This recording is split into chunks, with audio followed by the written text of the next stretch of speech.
के मानसिकता चिन्हेला।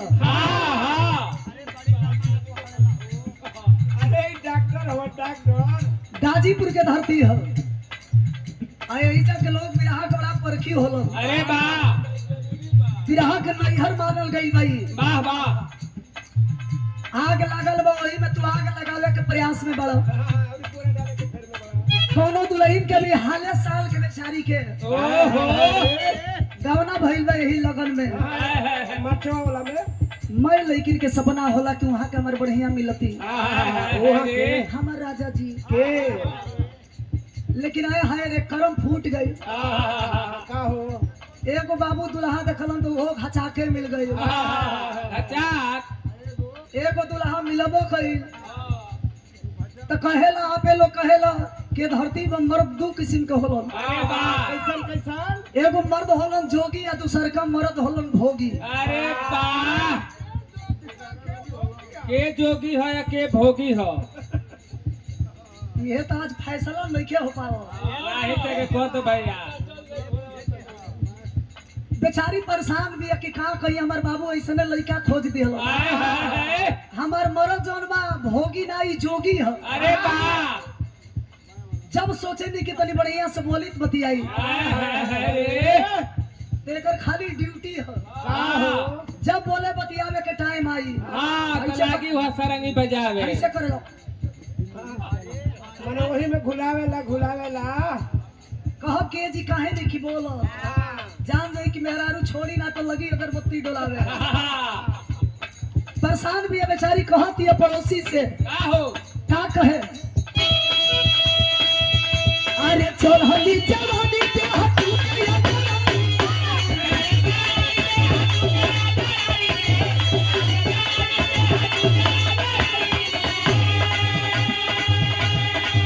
अरे चोरहली जवानी पे हाथी के लगाई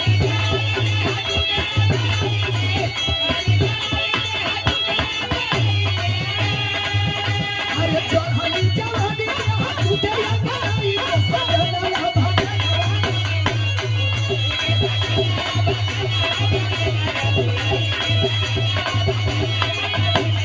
चोरहली जवानी पे हाथी के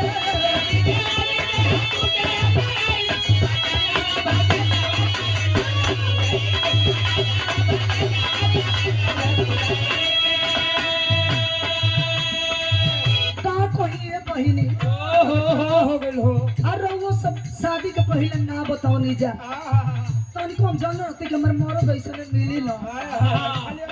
अब हाले कुमार रह जेती लेकिन आई घंटी डोलावे वाला से बियाह ना करती। जलवा कबो न गिरावेला हो जलवा गिराई तो इतना उदास ना होई कहतिया एक रात देखी देखी हम दीन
आई हो दादा जेकरा के चाहत रही तो घंटिए डोलावता आ जेके नहीं चाहत तू यही ठेहुने पर खड़ा हो जाता। अरे खार देखे हो तो निहुर जाता चुप रहो मने निहुर जाता काहे खातिर अगरबत्ती गाड़े खाते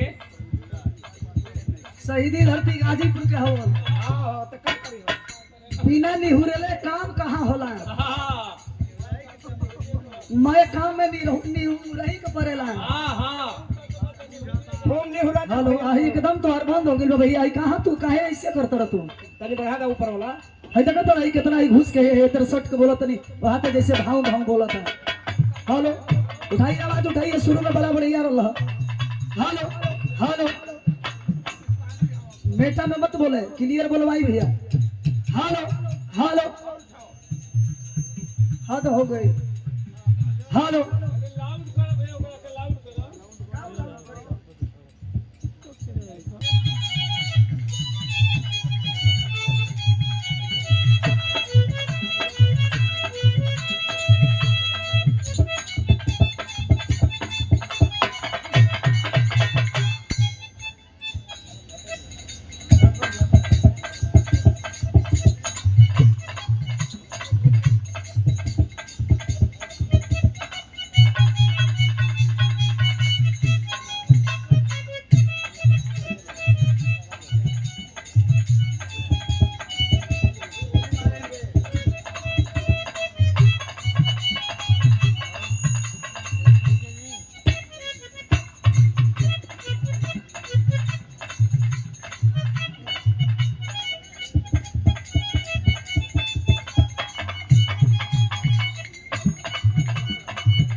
सौभाग्य है हमारा जिनका उपमा आज दुल्हन के भेष में हमारे बीच में जो दुल्हन के रूप में दुल्हन के जोड़ा में मां जानकी के भेष में आज जिनकी शादी हो रही है उनके फूफा जी के सौजन्य से माथे पे पगड़ी और पुष्प के पंखुड़ियों में गुथा हुआ हार, वाह इस हार में गुथा हुआ आप सबका प्यार और हजारों हजार रुपए दे करके महोदय दुल्हन की फूफा जी हमें स्वागत किए हैं। हम निवेदन करेंगे कि एक बार हमारे साहब के नाम पर आप सबको जोरदार ताली बजे के चाहिए। हीरो की परख बार बार नहीं होती है वाह वाह और आप वो हीरा है जिनका कीमत लगाना बहुत ही मुश्किल है। वाह वाह बेशकीमती तोहफा है आप। और पूजनीय दुल्हन के भाई दीपक यादव जी के सौजन्य से सादर 200 रुपये का आशीर्वाद। फौजी साहब के बहुत बहुत प्रणाम। और पूजनीय दुल्हन के पिताजी जिनका उपमा आज राजा जनक जी का दिया गया है, पिताजी की ओर से भी रुपया का आशीर्वाद बहुत बहुत प्रणाम।